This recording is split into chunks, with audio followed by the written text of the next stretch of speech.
I don't wear the hijab. I decided not to wear it. I think modesty is something that comes from the inside out.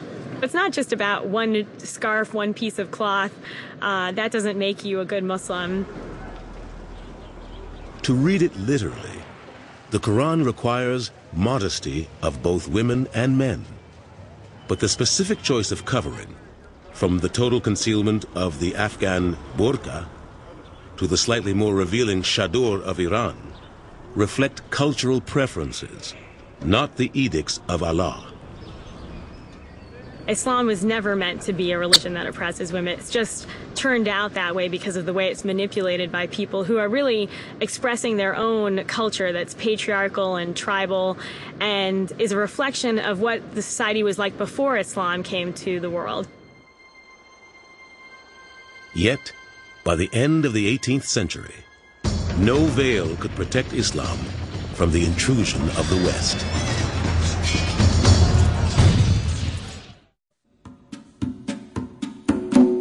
In the 16th century, under Sultan Suleiman the Magnificent, the Ottoman armies became a threat to Western Europe when they conquered the Balkans and much of the Crimea. The Ottomans laid siege to Vienna, capital of the Austro-Hungarian Empire, in 1529, and again in 1683.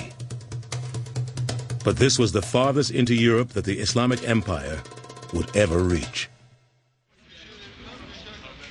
By the 18th century, the Ottomans could no longer keep pace with the emerging Western European powers.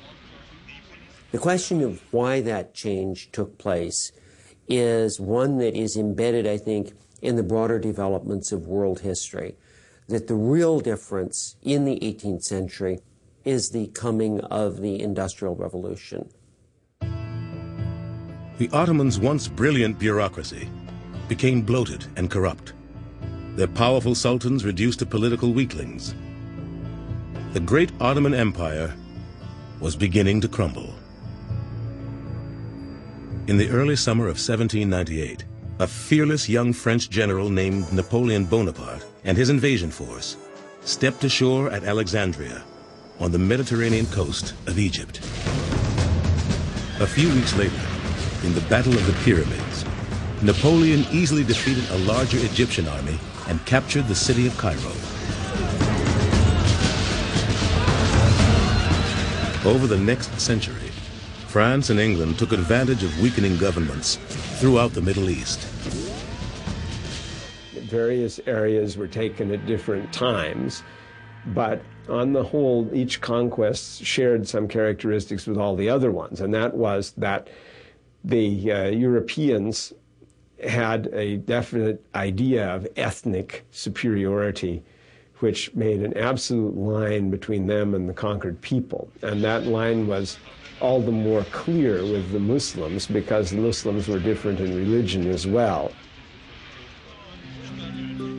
European pathways to power followed different routes.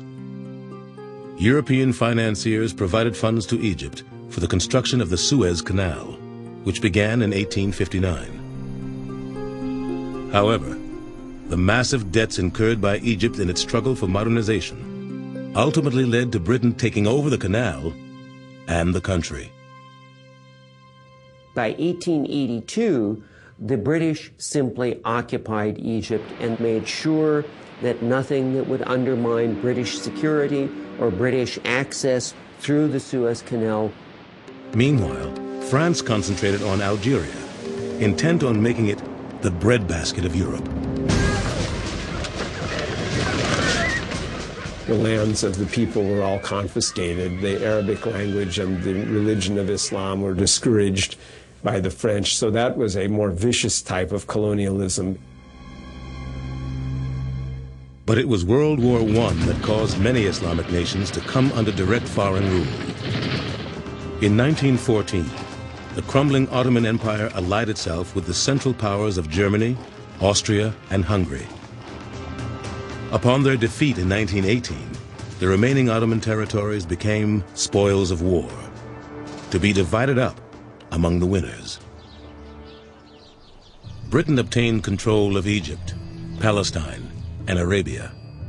France took Lebanon, Syria, Morocco, and Tunisia, in addition to its already established colony of Algeria. What this does is that effectively it deconstructs and dismantles the system of authority that Islam had developed over, 1,200 years. Under the colonial yoke, unrest was brewing, fueled by disgruntled Muslim writers and scholars. Ultimately, their goal would be to drive out the West and to establish their own governments based on traditional Islamic principles. One of the most effective of these opposition groups was the Muslim Brotherhood. The Muslim Brotherhood is an organization which was founded in 1928 by Hassan al-Banna in Egypt, which originally was meant to regenerate Islam in that country. But later on, it became a significant and revolutionary political movement. The Muslim Brotherhood was an important part of the revolutionary efforts that ultimately led to Britain's withdrawal from Egypt in the 1950s. Elsewhere, after World War II, other colonies found their own routes to independence. Some peaceful, others bloody. Yet some of these fledgling nations didn't return to traditional Islamic ideals. Instead, many new states fell under power-hungry secular and authoritarian governments, often corrupt reflections of the Western colonialism from which they won their freedom. Most people in the West forget that one of the most important heritages of imperialism throughout the world, and in particular in the Middle East, is that imperialism brought to the Middle East real ideas and skills in having central authoritarian governments. The groups resisting these new forms of rule became known as Islamists, whose message is reflected in the words of Sayyid Qutb, leader of the Muslim Brotherhood. It is necessary to revive that Muslim community, which is buried under the debris of the man-made traditions of several generations, and which is crushed under the weight of those false laws and customs which are not even remotely related to the Islamic teachings.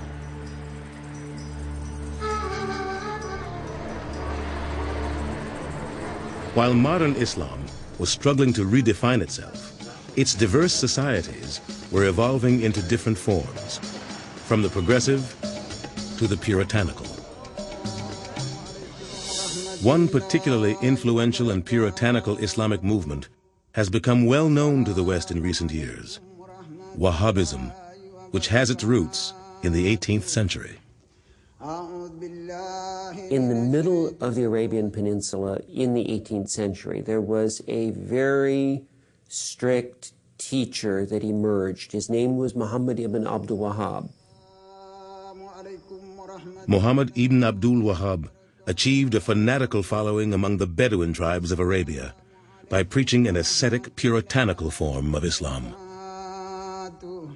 His followers, the Wahhabis, first gained political power when they forged an alliance with the House of Saud, an ancient royal Arabian bloodline. You had a tribal chieftain, Muhammad ibn Saud, and a puritanical teacher, Muhammad ibn Abdul Wahhab, creating then a system which is the foundation for the Saudi state that was created in the 18th century. These Saudi leaders became the royalty of modern-day Saudi Arabia. And so that the foundation of the Saudi state then today is this combination of a desert warrior spirit with a mission of puritanical Islamic reform. Thanks to the abundant fossil fuels welling up from their ancestral homelands,